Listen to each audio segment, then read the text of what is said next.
আপনারা অনেকেই করলা অনেকভাবে ভাজি করে খেয়েছেন, তবে এইভাবে একটু ভাজি করে খেয়ে দেখবেন, অবশ্যই আপনারা মজা পাবেন, স্বাদ পাবেন এবং আমার রেসিপি আশা করি পছন্দ হবে।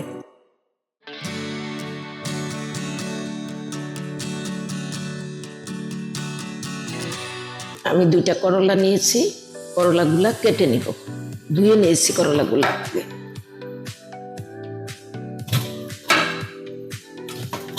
এইভাবে স্লাইস করব, এইভাবে।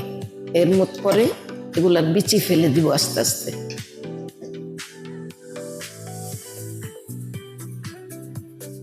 এইভাবে বিচিগুলা আস্তে ফেলে দেব।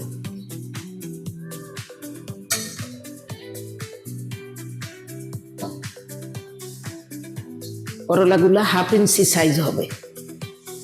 করলাগুলা বিচি ফেলে দিয়েছি। আমি করলাগুলার মধ্যে এখন লবণ, হলুদ, মরিচের গুঁড়া মাখাইয়ে নিব।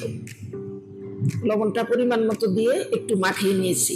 এখন সামান্য হলুদ দিব একটু রঙের জন্য। হলুদ দেওয়ার পরে রংটা দেখুন, রংটা কিন্তু এরকম হালকা থাকবে, বেশি দরকার নাই। এরপরে সামান্য একটু মরিচের গুঁড়া দিব, কারণ একটু সামান্য ঝাল হইলে খুব টেস্ট হবে।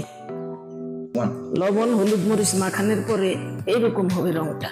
করলাগুলা ভাজার জন্য তেল দিয়ে দিলাম। তেলটা পরিমাণ মতো দিলেই হবে।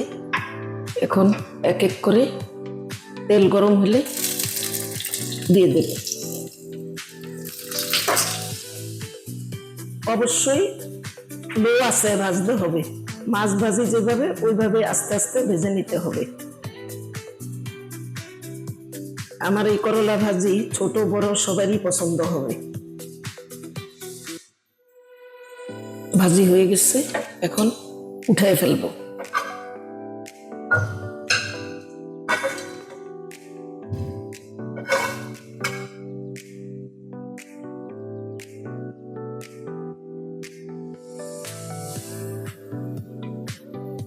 কয়েকটা কাঁচামরিচ ভেজে নিব।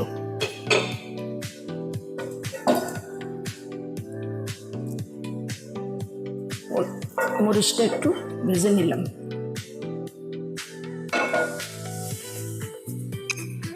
একটু পেঁয়াজ ভেজে নিব, একটু লবণ।